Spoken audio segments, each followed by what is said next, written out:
Fans, probably not the scenes we want to see. Delighted German supporters though. And Valencia make up the final four. 2-0 winners against Villarreal tonight at the Mestalla. 5-1 on aggregate. So your final four looks like this. It's Frankfurt against Chelsea. Arsenal will play their semi-final first on May the 2nd against Valencia. They'll go to the Mestalla a week later. Well, in the end, a very good night for Arsenal. I suspect Carlo Ancelotti will be disappointed. He probably feels his side should have done better. But the goal that won it, a stunner, deserving to win almost any time. Yeah, as we've mentioned before, it's a fantastic strike and, let's say, worthy of winning any game. And sometimes those bits of magic there are what you need in away fixtures to get you over the line. Not many teams win in Naples. No, and you can see why. Napoli will probably be kicking themselves that they haven't got at least 2 or 3 goals today. They've had numerous half chances and some very good chances. So the fact that they haven't scored today is amazing on its own, really. Very good results for Arsenal tonight. So we have our final four. Chelsea through after that win against Slavia Prague. Frankfurt also through on away goals. Napoli go out. Arsenal just the second team to win the Estadio San Paolo this season. And Valencia through 2-0 on the night. 5-1 on aggregate in a derby victory over Villarreal. Former Chelsea and Liverpool fullback Glenn Johnson has been in the beIN Sports studio all night long. Arsenal through. They rode their luck at times. Yeah, they did. It was a solid away performance overall, really, but Napoli certainly had a handful of chances and probably be kicking themselves that they didn't get at least 1 goal tonight. That said, on a night like this, the result the only thing that matters? Yeah, exactly that.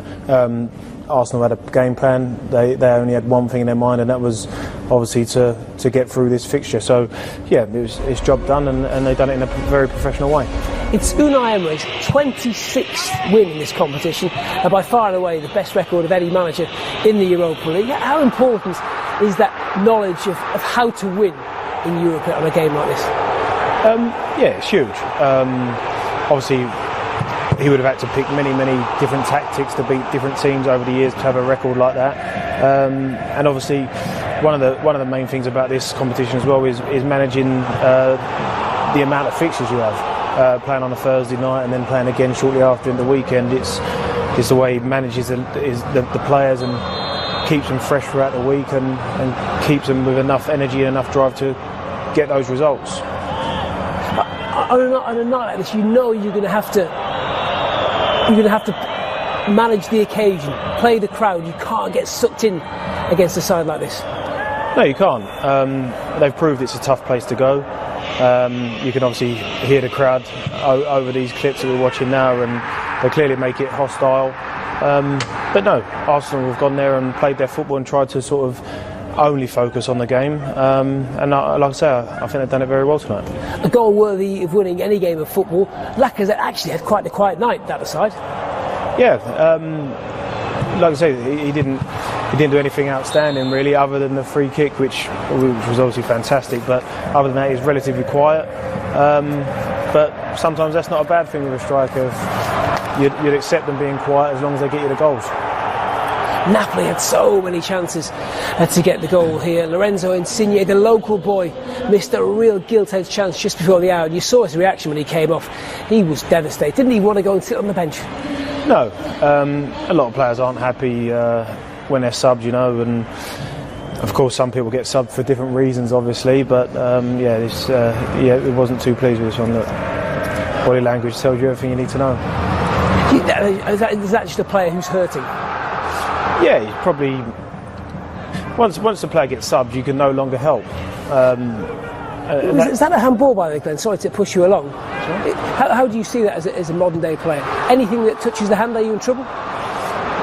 Nowadays, you probably are in trouble. I don't think you should be, but yeah, like the guy there just slid to block a cross, and he's got to put his arm somewhere.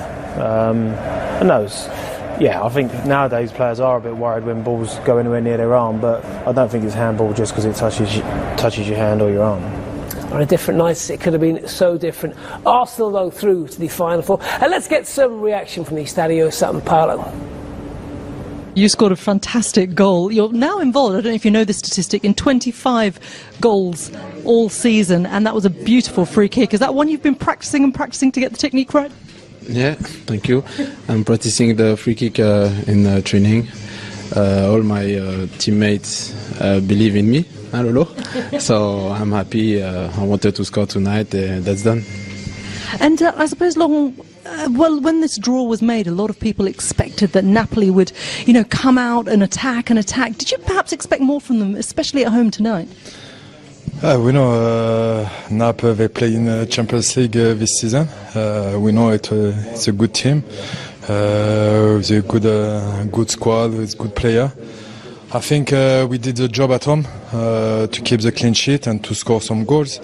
And today we know if we score one goal, they needed to score 4. So we respect them and we try to play. After the 1-0, we were more sit down in front of our goal. But we fight as well to defend and to suffer together. And it's good for the spirit of the team. Just very quickly, the Gaffer's old club next, Valencia. Exciting tie? Yeah, exciting. We will play against Francisco Klein, who was to be a gunner, so I can't wait to play against him. Well done today, guys. Congratulations. Thank you. Well, Arsenal struggled against Spanish opposition at the semi-final stage a year ago, drew 1 apiece with Atletico at the Emirates and lost in Spain. How do they avoid succumbing to a similar fate this time around against Valencia? Well, it's different times, isn't it? They've got different squad, different time, also different objectives. I think they're going to desperately need this to get into the Champions League.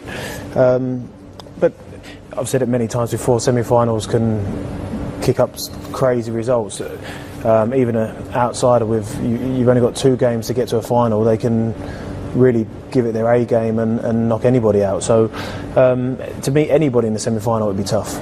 We've got 2-3 weeks now to start to look ahead to that game. But from last year, one thing that sticks in my mind about Arsenal in the semi-final, being so good all through the competition, and it was one moment, one stoppy moment.